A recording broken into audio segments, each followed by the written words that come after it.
recording. Welcome to the show. Let's look at this, where we say the things to help dispel inferiority and to regain confidence in our authority. We want to open up all eyes wide shut, give it to you in the raw, unfiltered, uncut, from mental health to black wealth. We dismantle indoctrination by having the hard conversations. Some topics you may dispute, except the ones you shouldn't refute. We must continue to buy black, get our dollars and our communities back. Inspired by the late Harold Davis, I am your host, Dr. K. Rubatel, co-host Jay Reese, third co-host Minister P. Our topic of the day is mental health.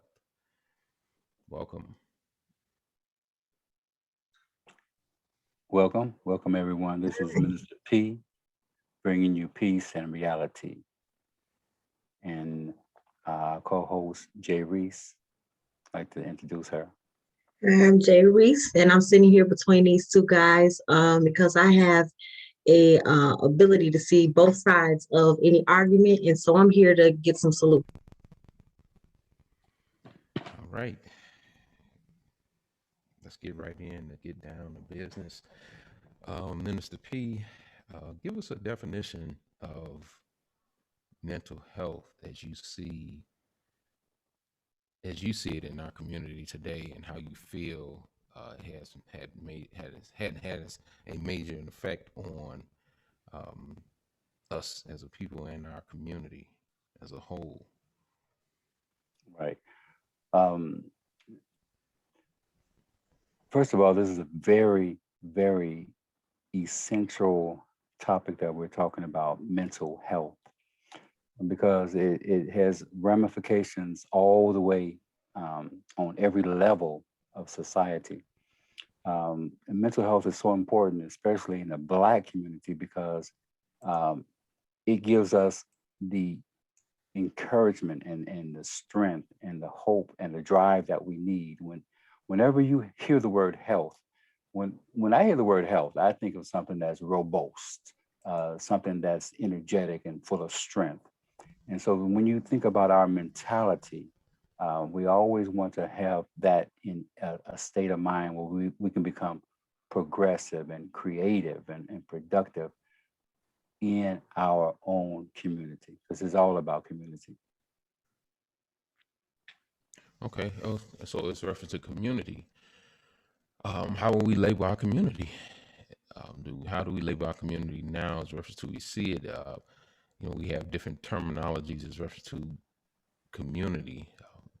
You have these terms of Black community, and most people, as I look at it, we don't thrive to be connected to that term wholeheartedly unless we're connected to some form of religious aspects. Right. Yeah. I think this way, where our community is going to come up and grow in leaps and bounds is on a mental level. I always stand for where there's mental growth, there's economic growth, there's capital growth, there's spiritual growth, and then there's community growth. But it all boils down to that mental health aspect. Right through here, we all know what's going on in the news. And there's a term that I like to use. It's called mental dis-ease. And if you understand what the word ease means, it means a flow, a natural flow. But when there's a dis-ease, there's a blockage to that natural flow. And that's what's happening in our community and in our society. When we look around and see all of the misjustice and injustice and inequity going on, then it harbors thoughts of mental dis-ease. Now, you take that coupled with the mental illness that's going on. I have a background in mental health technician. And so for 29 years, I was working in that field as a mental health technician. And I would see the mental condition of people. um, and how they need treatment, psychotropic medication, counseling, and other things of that nature. And so when you look back years, they have been taking those type of facilities that could help those people, and they removed them and just placed them on the streets. So sometimes when I walk down the street, I see people who really need mental health treatment, and they're not receiving it. And that's the way our society is being focused right now. We're seeing such disadvantage, that we're seeing people walking on the streets talking to themselves. I have a question. So that's like an extreme, right? So when I was growing up, I mean, I'm not trying to be rude or anything, but we say, oh, they crazy, right? That's everybody's crazy. We just start saying, mental illness or mental health. But before you get to that, because now we know that that's extreme, right? You need professional assistance. So what about just the average person just walking down the street? They functioning very well. They're perceived that way. They go to work, they have a family and everything, but they may be, how do they identify that something is wrong? And I mean something even as small as mood swings. Just something that just may be very common, but we won't say that that's a mental illness. We'll say, oh, they just acting crazy, or it's just acting crazy today. How do you identify something like that, or how does that totally impact not only it has an impact on your family? So how do we identify that something like that? Jerry, that's a great point, because listen, if you're not educated in that area, you would say this, oh, Uncle Ben, he's crazy. But then when you start understanding and get information on what does that crazy mean, how does it manifest itself, and then what is the root cause of it, and then what is the treatment of it? Once we start getting those things, we'll stop saying, Uncle Ben, you crazy, and we'll start focusing around Uncle Ben to make him healthy and make that mental health again that's really missing. One of the things that the Black community does not get is we don't even get standard care. You go inside a hospital, for instance, you go inside a hospital and the Black community gets substandard care. However, our brothers on the other side, they get standard and above care. And I heard this from a nurse saying this, and so the key to that, the solution to that, J. Reese, is starting to educate our community on what a mental dis-ease or a mental illness looks like, first of all, because there's a silent talking to yourself down the street, a silent murmuring. Well, all of those are little red flags, and we need to start understanding. So I say education is the first key. And we have to start educating our Black community on what these things look like so we can start addressing them. So so in saying that, just reference to education, and going back to your reference to the Uncle Ben statement you made, if we're educating or not using that terminology, you're crazy. Yeah. How does it have an effect? As I see it, the effect of the mental illness that we suffer from a lot of the times come from, we're saying, Black community, right? Now we're looking at some of the traumatizing things we may visualize. And how does that have a great effect on us as a whole? Man, listen, I'm gonna tell you, we as a people, we have overcome so much mental trauma in our history. We all know where we came from 400 years ago, the slavery and things of that nature. But even bringing it up to the year 2021, when little kids are walking down the street and they're seeing their uncles, their brothers, their fathers being beaten by the police, being shot by the police, being killed by the police. We one of the things that I saw in the news the other day, they're having the George Floyd trial right now. And so there was a little girl and a young lady walking down the street. And the little girl was just walking past, looking at the officer with his knee in George's neck. And so she couldn't understand. She started crying to her mother, what's going on? And the mother was scooting her past the police into the store. But that girl right there was traumatized. Here she is seeing a Black man in the year 2021 laying on the ground with handcuffs behind his back, crying out, help me.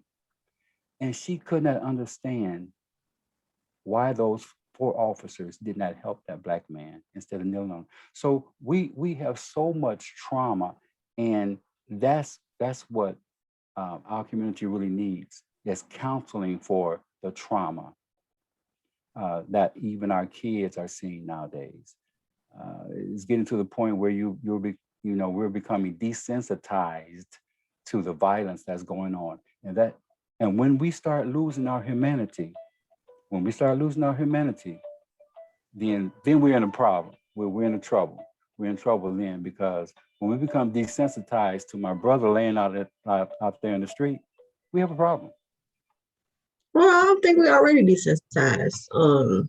That's been for quite some time. Yeah. But I think mental health is it's a broad topic, because I think mental health, I think different things in our lives, the way our foundation, right? Experiences, I say religion, I say, I just say just your standard everyday way that we live. It's so many things that impact our mental health that we may not even be aware of. For example, a lot of things that I know now, those things have been bequeathed upon me. Like, I was born into it, and I was told that that's the right way of doing things, not knowing that some of those things can impact my mental health. Right. But I would appear to be a functioning, just a productive member of society, where I may not even know that I have some issues here.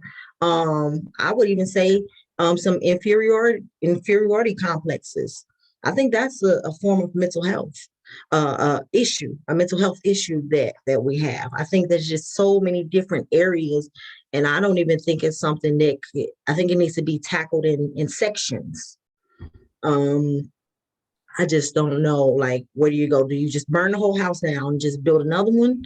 Like, I don't really know, like, where do we start with something like this? When you say education, who's qualified to even educate us, or what is the right education? Man, that is an excellent point. That's why, we have to circle the wagons, and we have to pull among ourselves. And we ourselves, see, we're our culture. We are our culture. Nobody else knows about our culture like we do, and we have to circle the wagons. I go back years and years ago when education really did start inside of the home. Big Mama, she would be out there. She would be taking care of business, and she would do like this. Oh, boy, I see you over there. I'm telling your dad when he gets home. And then she would go right over there, knock on the door, and tell dad. And little Leroy would get a little butt whipped, and he straightened out. And so it used to be like that years ago, where we came together as a community. We circled the wagons, and we got things done. But somehow along the way, the law came in and said you can't, chastise your children anymore.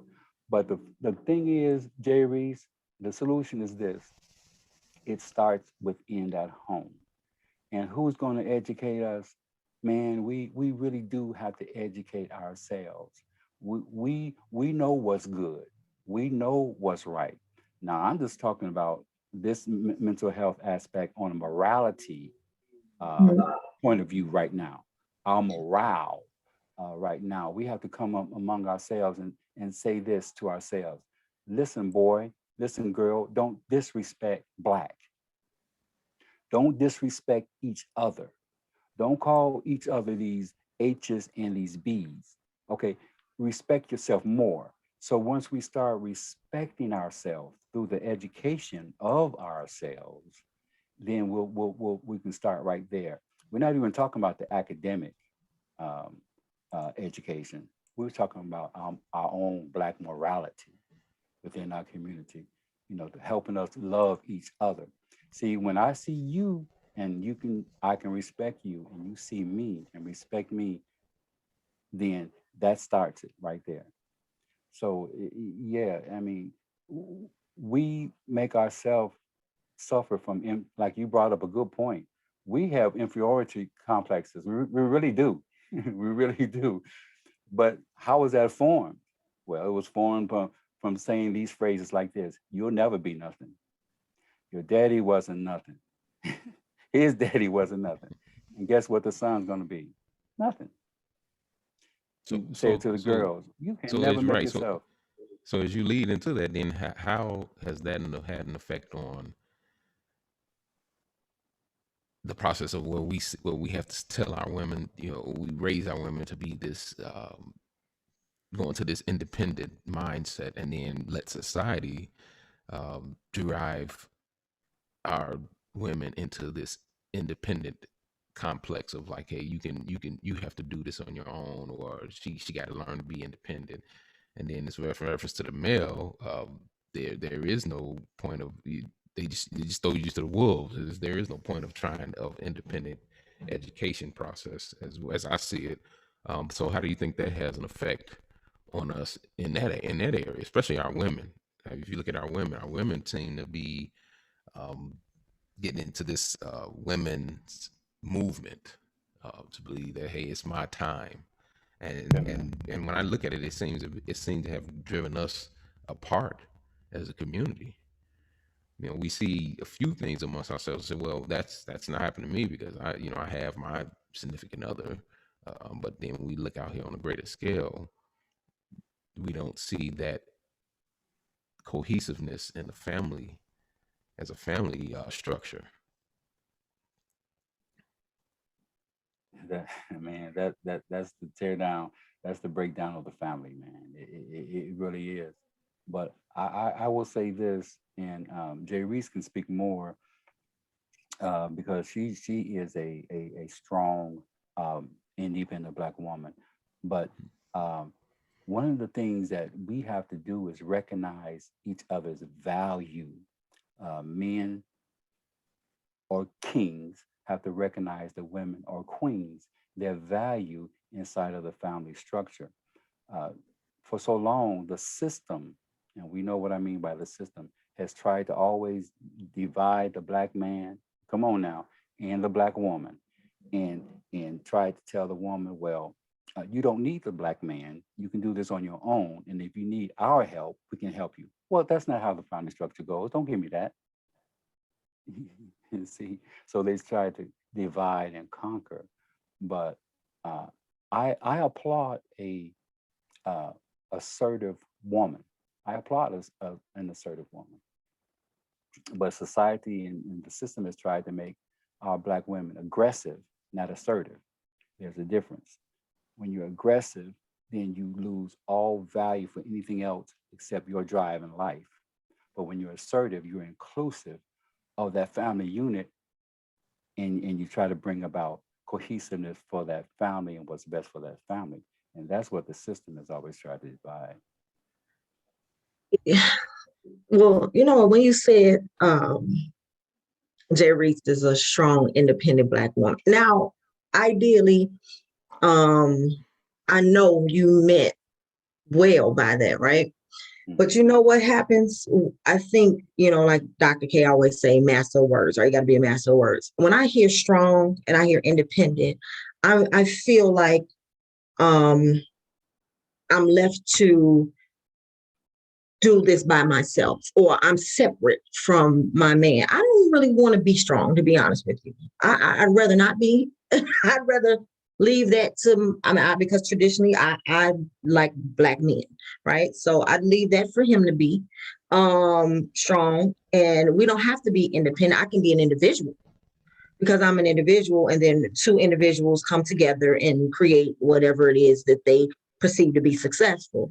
But I think that that is one of the things that because it's been so many women. I was raised um by a stepfather and a mother, and then but I have brothers, and they've been protected, right? And so I move furniture.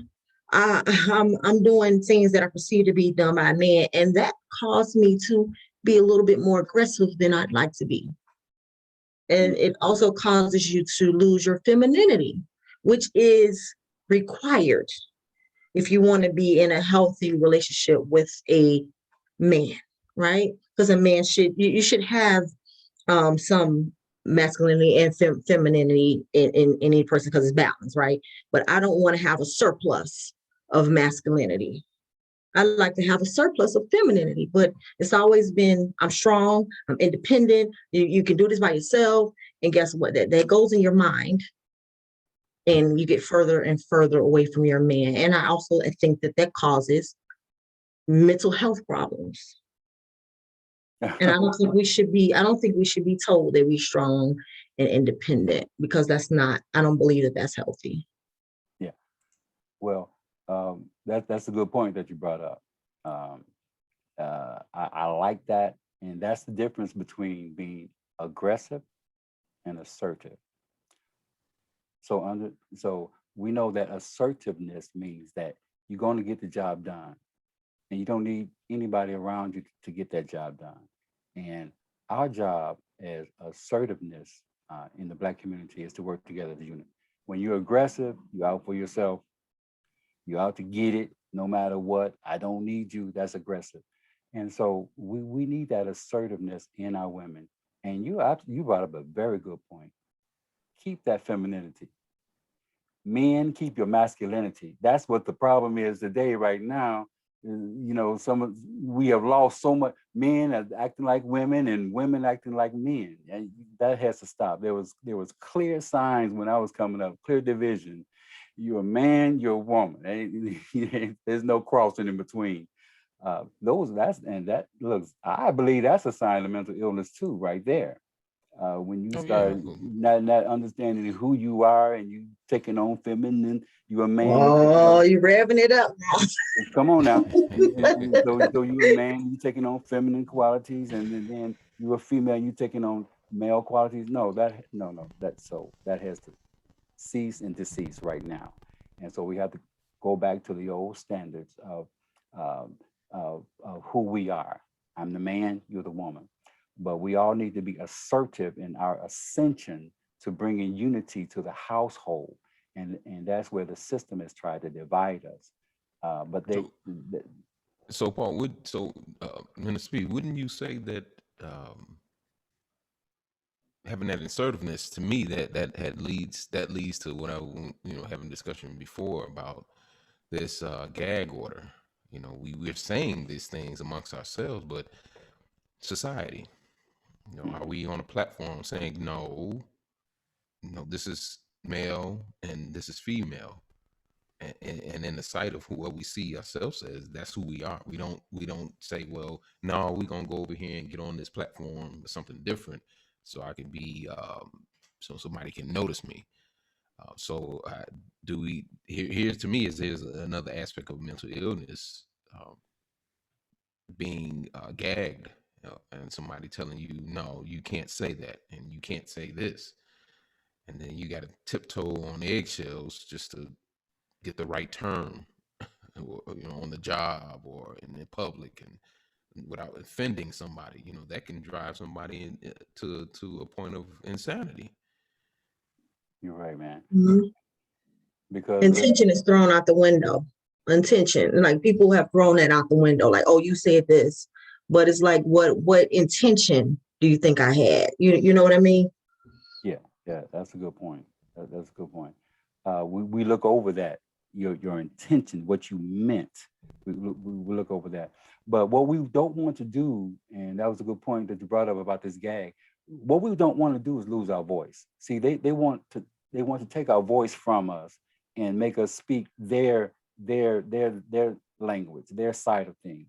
But then when you do that, you lose who you are. You lose your culture. You lose yourself. You lose your voice.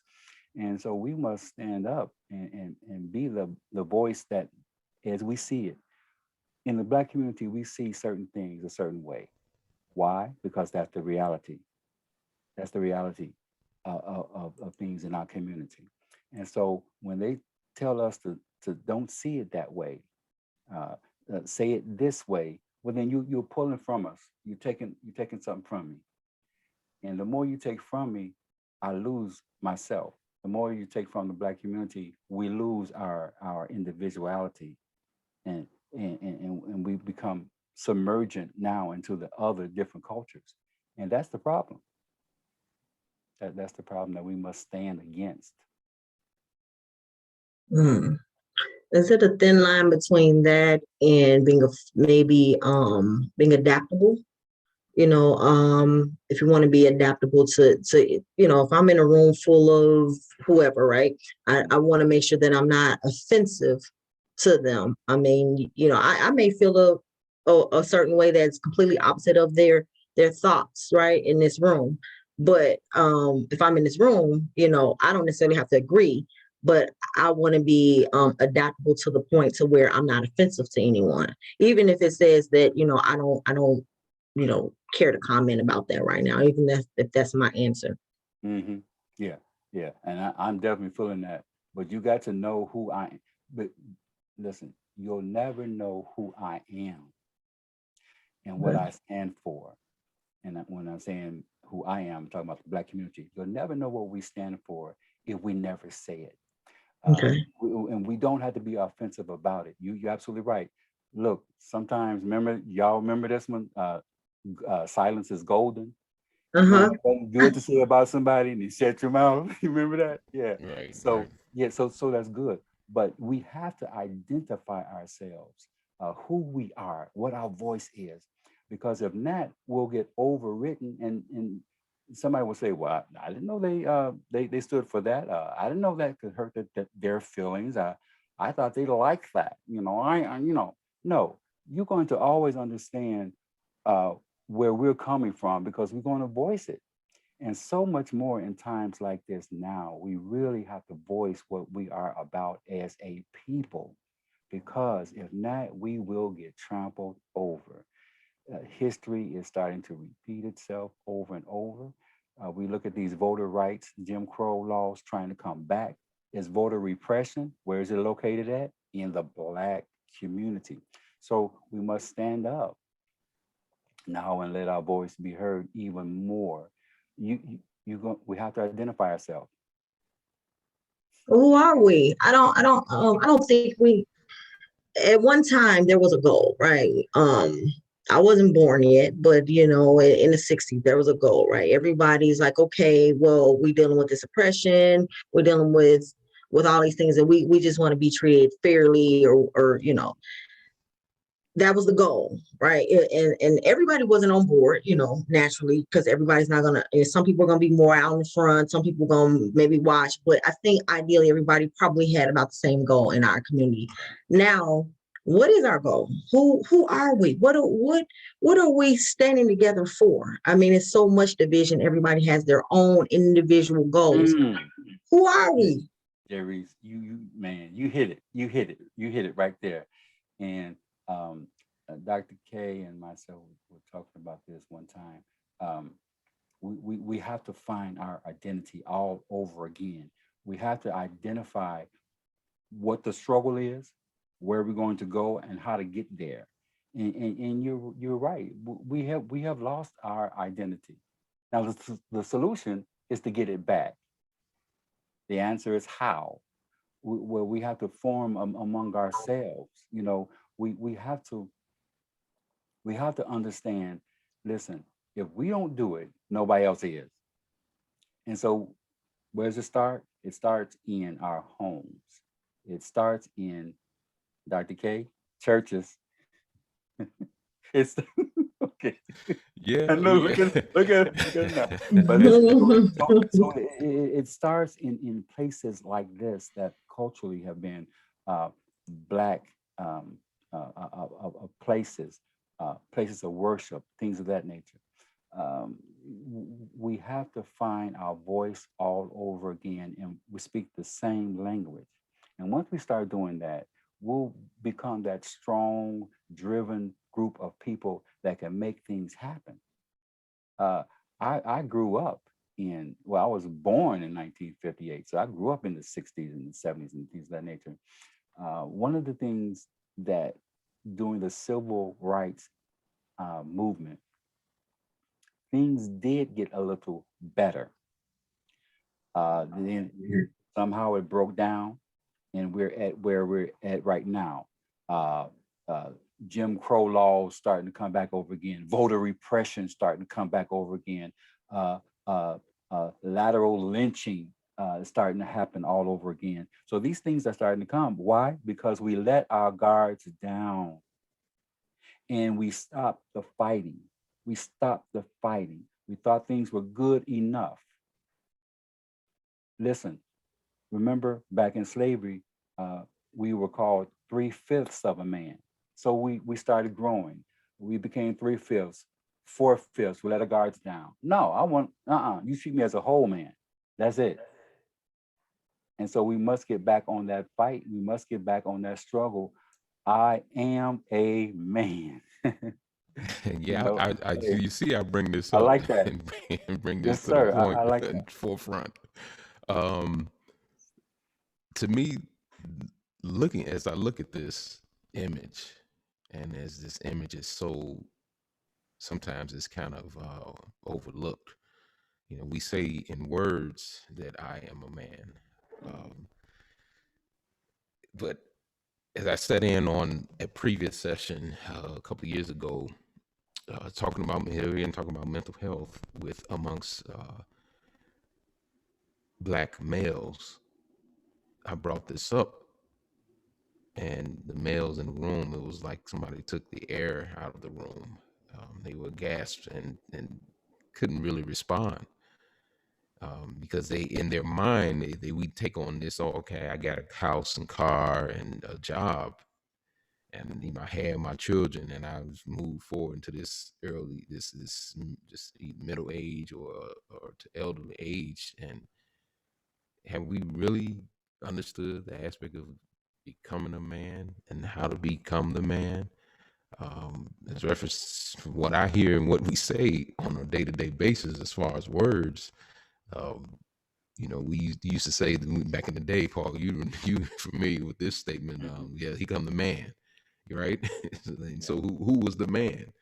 There's reference to somebody being the man, and that sign has happened to be held. The bodies themselves should have been just standing there beside signs. Those signs should not have been representing of who these men are. If you notice the gentleman standing there in the middle, if you look closely in the picture, he doesn't even hold up a sign.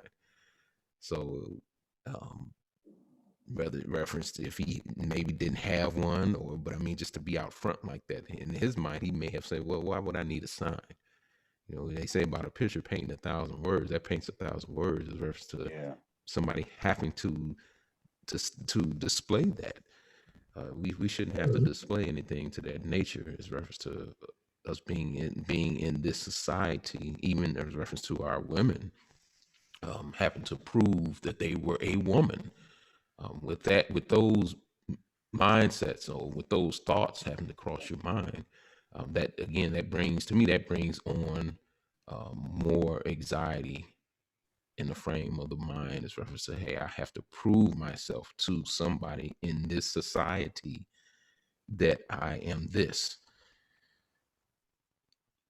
Absolutely. So as I see it, some of this brings on a lot of mental anguish, and it brings out frustrations on family. It brings out frustrations on friends. It brings out frustration on how you deal with people.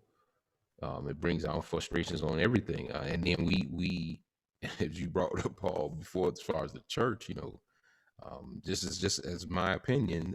Church, of course, church is just to me, a comfort zone to bring a close knit cohesiveness with your community. It's a pillar in the community to be a helpmate. As reference to this spirituality, um, that's that with our mental state of mind that we have now, and what America reports of the mental static, the statistics that we have amongst ourselves, as what they call as Americans. We, to me, we're not in a position to be in an aspect of having that greater aspect of spirituality, because we don't have a true understanding of previous spirituality that we had amongst our ancestors. Everybody can agree to disagree, but as I look at it, we tend to, to me that's our comfort zone on Sundays, to retract from the mental anguish that we've dealt with in during the week, during the month, Mhm. during the year. That's our scapegoat to me.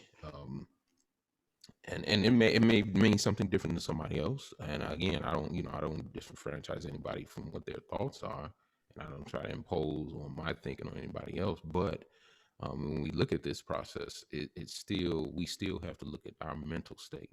Where are we as a people with our mental state, and how are we dealing with our mental state as reference to us being attacked every day, um, besides on Sunday. When I look at studies, Paul, and it's I do small studies on my Mm. own during the week. So I said, okay, Monday through Saturday, I'll watch the news, right? And just I'll go back and forth. I won't watch it, then I'll watch it, and I'll say, okay, well, what are they reporting today as reference to me, in this society? And then when I see myself every day, it's reference to, okay, this man did this, or this man, or this suspect, or now I'm a man, and now I'm a suspect now, and Mhm. I get out of the whole process of saying, well, oh, look at what so and so did.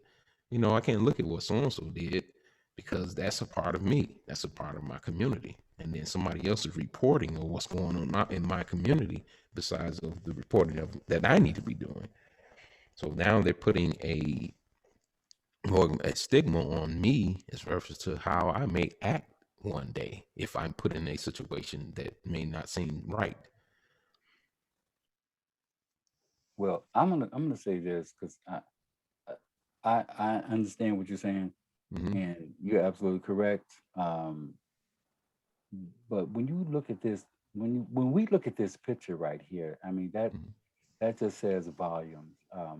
I wish all of our black women and all of our black young men and black young women and all of us black men can understand what this picture is saying. Here, the man is the head of the household. He's the head of the community. He's the head of the household. He's priest, provider, and protector of the family. When you take that title and then society looks at him as less than a man, you have just torn down that whole household. You torn down the standard that that woman had of him, the respect that the children have had of him, because society is saying that he's not a man. He's not a 100% man. Uh, he doesn't have the rights. He has less than that. And so it's a struggle for us black men every single day, because this is how society looks at us. We have to get out there and literally hold up signs, letting society know I'm a man. I am a man. And so it's a fight each time we leave out of this house and go out there in society. It's a fight. And it's a shame that we have to prove who we are. you know and so that's where the struggle is, and you doggone right, that puts such a mental strain on us. And so, Jay Reese, you talked about earlier, the trauma that we are experiencing. Well, here it is. We are the most trauma surviving people I have ever known in my life. No other group of people can go through all of this. And so we're getting better, you all, because the voice is coming out now that we got to stand tall. We got to build back up to where we want to go. We came a long way. We kind of like it was like a race. We were jogging, and we thought, man, we're doing good in the race, and we start slowing down, looking back and how much we gained, and we started slowing down, and we lost. We got to pick the speed back up, get back in that race, and prove who we are. We're champions. And so this picture, man, is so poignant that it just signifies what all we're going through. But I like the brother in the middle. He said, look, I know who I am. See, Jay Reese, this is how we're going to educate ourselves. This is it. The brother in the middle. I know who I am. Then that's the one I like. I like him. Yeah, that's like the one I like. Because I know who I am. So he's educated. He's educated. Now watch this. Once he's educated, you got to activate the others. So we are to educate and then activate. So what he needs to do is turn to his brothers, put down the signs. Because you see yourself, who are you? I'm a man. I'm black and I'm proud. Say it loud. I'm black and I'm proud. And so oh yeah, we got to get it on that level. Say it loud. I'm black and I'm proud. Well, what are you proud of? Because I'm a man. What does a man do? He provides, he protects, and he's the priest of his household. And so that's what a man does. He provides and he protects. And so once he does that, then the queen of the house looks up to him and says, yes, my king, I got your back. I support you. Then the kids look up to the parents and say, yes, we want to be just like y'all. How are y'all? We're black and we're proud. Say it loud. We're black and we're proud. And so that's how you build up a community. One household at a time. And that's how we do it. We educate. Well, I just say it starts with accountability, self-accountability. Because one thing I know is that the boss don't got to tell you they're the boss. They ain't got to tell you. It is what it is. There's just some people that you see and they just a boss to me. And they may not, even if they're not a boss in this job, but they are a boss of themselves. And that's from inside out. And if you're in a household and that let's say it's a man, woman, children, and that man for whatever reason feeling good at this point in time, is for me not to beat them down and kick them down and make them feel worse. It's for me to still support that, hey, listen here, get yourself together, shake it off, because your job is to be the man. Because that's what you are, right? But that needs to start with him, because in a lot of cases, it's a role reversal. It's a role reversal in the house. Like, and then, in my experience, a lot of guys will say, well, I'm the man in this, and but see, you don't just get to say that. There's some actions that come with that, right? You don't just get, that's not just given to you. It's just like respect is not given to you. Respect is earned. Yeah. And that picture, that man is saying, I'm a grown man. You know the rest. Like, I don't have to, and guess what? And if you don't have to believe that. Guess what? With a sign is not going to make you believe that. Me standing here, you know that the boss ain't got to tell you he the boss. Yeah. Oh, yeah. I love that. A sign, yeah. A sign doesn't have to prove it. You prove it yourself. You're right. Through your words and your actions. Now, just think, had those men, those black males as men now, had showed up without signs and stood in uniformity as reference to the picture being taken. Mm-hmm. Yeah. Yeah. Now, what label would society have labeled them had they came with no signs? That's the question to be answered. Listen, we all know it's just like this. There was a joke one time. Was 5 black men running down the street? What are they called? Robbers. Was 5 white men running down the street? A club. Yeah. A running club. Yeah. So that's the difference. Listen. Anytime we stand up and voice ourselves, we're going to look like we're hostile. See, but we're Yeah. not. We're standing up, speaking for ourselves, man. But I like the analogy. What would that picture have looked like without that sign, man? And like Jay Reese said, actions speak louder than words. So that's what we have to do now in 2021. Make our actions. We have to show our actions and get back in the race all over again, and speak with the same voice. There's so many different voices speaking out here. Over here doing this. No, speak in one voice, black voice. So Voice Paul, of the that, black so community. you're saying black voice, and I'm black and I'm proud, and of course that reference back to about the mid '60s going into the early '70s. Um, what has happened to that? What has happened? And as I bring up this next segment here, still talking about mental health, is they labeled the national. Here's the national news as reference to America, the state of mental health in America. Should that be retitled to the mental health, the state of America? It should be retitled. I think it should be retitled as reference to how they got it. The state of mental health in America. I was just thinking on that. I said, well, they should rephrase that. What is the mental health of America in itself? To reference to how it treats its members, its clientele, whatever you wish to call us now in today's society, because the society has taken on so many, as they call citizens. Now it's almost a members club. Bring on Right. this member, bring on that member, and then you go roll through this. As I bring up this segment here, you roll through the issues that they talk about, and then what they spotlight and key findings of what. And some of these things they said, mental health was actually higher before COVID-19.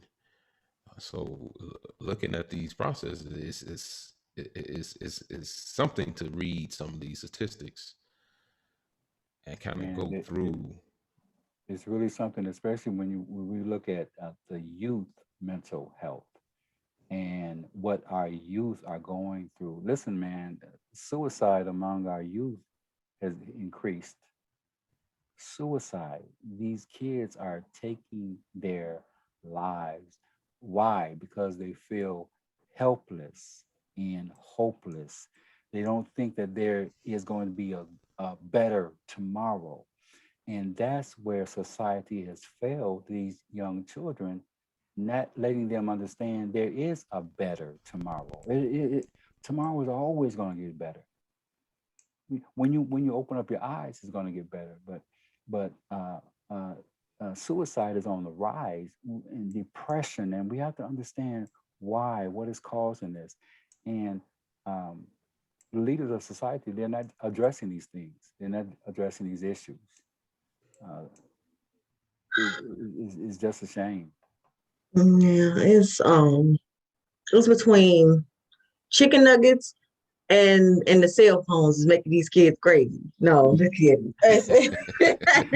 No, You may be about right. it We could be don't them know. chicken nuggets too. Yeah, the food. But They say the food has a lot of effect on health.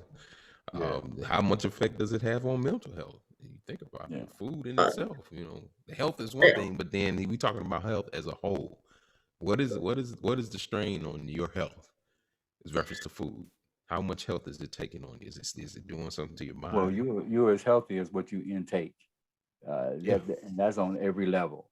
You intake garbage as a diet, you're gonna be messed up, poor health. You intake garbage as far as media is concerned, whether it's entertainment, music, or news, your mind's gonna get messed up. So there it is. Your body is now messed up, and your mind is messed up, and Right. and so you go into a state of helplessness and hopelessness. And the only thing that I see, Jay Reese, which is the solution, is We have to start identifying these things at home. Man, I'm not going to get off of this. It starts inside of our home. It starts there. It starts there. And so once we start seeing these signs, um, uh, I'm not saying every Black parent, our parents are educated enough to reach a diagnosis and get a treatment plan and all this stuff. But you can notice a change in your child. And once you start noticing these changes in your child, then if you can't address it, then find someone that can address it. Because guess what's going to happen if you let it go? Depression will set in, suicide ideation will set in. And next thing you know, you won't have your child there anymore. So it's so important that, man, simple things like our diet of food intake, our diet of mental intake is so key and important. All this, like I said, I'm 63 years old, but all this rap music, to me, come on now. Some of the words you can't listen. Some of the rap words you can't even understand what they're saying, man.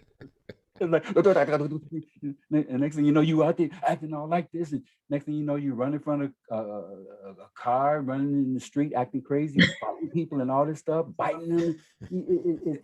Listen, we have to pull the reins back. We have to bring it back, slow it down, man, and get a control on our own community. We are our own best help. Starts in the home. The ones that, okay, there are youth in the home that they don't have that, they are in a dysfunctional environment. And I mean, in degrees, because I think it's on some level, most people are in some sort of dysfunctional environment, but I'm saying high level dysfunction, right? So nobody is there to check your homework. What is that? Nobody's there to feed you. So you have your phone, you go on your phone, you see all these things. I could have this. I don't have this. You have all this, everything is fast. Everything is moving fast and everything is now. Whatever you want, you can have it now. I mean, you can order whatever you like on your phone. So I think that you're left in an environment where you don't really have a foundation. It's kind of like fend for yourself. And you're a child or youth, and you have a youthful brain, and it's still developing, and you're going to do things that are not adult like, because you're not an adult, and you're going to make comparisons to yourself with your peers and everything. And I think that causes a lot of mental illness in children. I think social anxieties, because I remember we used to go out and we go meet people, and we play together and we hang out together and do things. Well, now as everything is, you hide behind a computer. You don't even know how to talk to somebody face to face. You don't even know how to have a conversation and pick up the phone right. And hey, what you doing tonight? It's like all that stuff. All those social skills gone out the window. Gone. Grown men. You don't know how to talk to a lady. You want to text me all night. Pick up the phone. I mean, and so if these are grown age people doing this, what do you think the children are doing? So they have no social skills. They eating poorly. Everything is now. Everything is instantaneous. So work is out the window. You ain't got to do no work. You just have what you want. All that stuff creates. Well, why I can't have it? They got it. Yeah. All of that it causes problems. Yeah. And there's a breakdown in the fabric of the home when you come that way, when you want instant gratification. You listen. My mother used to always say, if you can't work for it hard, you don't need it. I mean, there's a process to everything. There's no instant gratification. And these kids, you say no to them, they simply go into a tantrum. Nowadays, it's ridiculous. They can't understand the word no. When I was coming up, I understood what no meant and what was behind the no. And, I didn't, like my mother would say no. I didn't go, well, what do you mean? I mean, how come I can't? But Jay Reese, you brought up a good point. When you brought up comparing themselves to others. So, for instance, if he got some Jordans, I got to get Jordans. Them Jordans cost $350. What are you talking about? I got to get them. I got to get them. I got to get. Quit comparing ourselves to each other. And that's one of the things that we have got to do, and that will bring down some of the anxiety and excitability, and get you more grounded. That's what's missing. That's what's missing. That's hard to do. I mean, it's hard for children. I know. But I see adults, overgrown adults, like looking at people on Facebook. Look what she got. I went to school with her. She got this. I don't got this. I ain't got no man at home. I ain't get. It's like look, everybody having a good time, but me. Literally, that is a personal thing.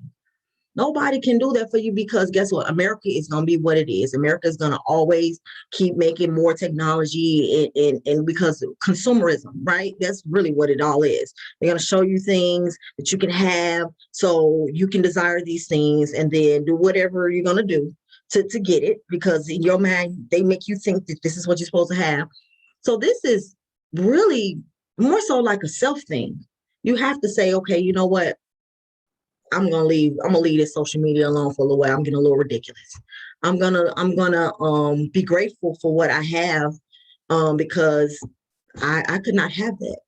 But that is a personal thing. Yeah. It really is. And I don't really know how you instill that in someone. It has to start when you are young. I mean, it really does, because you can't teach an old dog new tricks. It's not going to happen. But if you can listen, how do we learn? This is how we learn. We learn by being conditioned into doing something. Um, uh, and then too, it's about our personality as well, because I had 4 brothers and 2 sisters, so 7 of us in all. And so I I understood all of us had different uh, personalities, and temperaments. And I was always the easygoing temperament, and I couldn't understand why my brothers and sisters weren't like me. Why y'all why y'all got tempers? Why y'all go off the handle so easily and all that? Well, that's just how God made us all. But my mother instilled in us a certain thing. Don't compare yourself to others. I can only give you what I can give you. You might not have the best, but have the best of what you have. And I learned that lesson. And so once we start instilling that in our children coming up, little Leroy, little Juliet, you might not have it all, but enjoy what all you have. Once we learn that lesson, man, that's it. That's the lesson we have to learn. That's a hard lesson to push, It is. especially But when I got to see this everywhere. I got to see this everywhere. Everybody getting something but me. I got to have it. yeah. But once Where's you mine? learn, but when you're young and that's drilled into you, it's just like once you learn young and you're taught that, then it's easier to learn that. I mean, that's the way of life, and that's how we were in our family.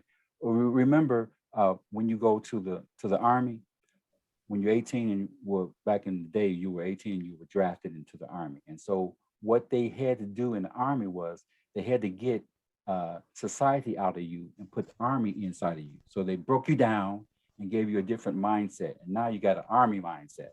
And so that's what we need to get back to. We need to get back to that home concept and mindset, a mindset of community, and enjoy what you have. You might not have it all, but enjoy all you have. Once we get back to that, man, I know it's hard, Jay Reese. Yeah, it is It, hard. I it mean, is hard.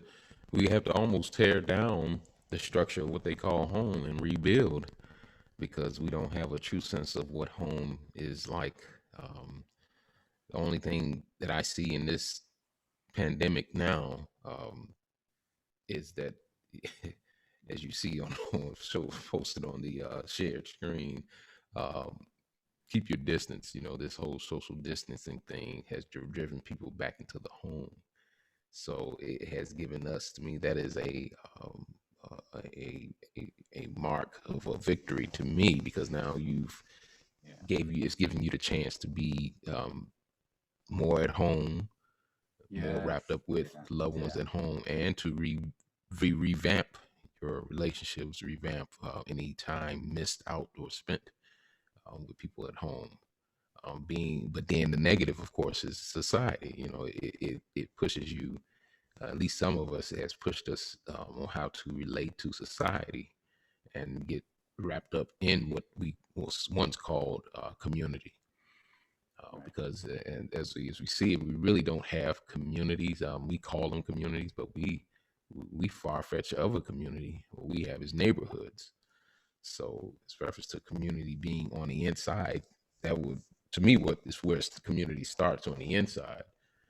But as far as having community and the cohesiveness as being able to coexist with your neighbor and to be able to control what would be the marketplace, all of these elements, of course, goes back into the mental anguish. Is reference to your health. It's a vice grip on our mental, not being able to step out and control that, and have a better understanding. When we see these incidents happen in the community, it's reference to when you revert back to this incident that happened in Minnesota, that particular incident, and people happen to see that, of course, driving in mental anguish, and then, well, moreover, You're not talking about being able George to, Floyd. right, and not being able to have a sense of their community. That's why this stuff happens, because we don't run the community ourselves. We need to run people out of what we call community instead of allowing them in. And with that, that should have been long ago, that it should have happened, instead of us coming out of our communities. We tend to have came out of our communities instead of correcting our problems that we had mentally, things that had happened to our leaders that drove us into a mental anguish, that drove us apart, that drove us into, we've always been social distance from each other. If you ask me, we've never had a cohesiveness. We may have had some groups here and there, and may have had some signs of a cohesiveness, but as far as keeping the distance, we've been distance. As reference to who we are as a people. And I definitely agree with that.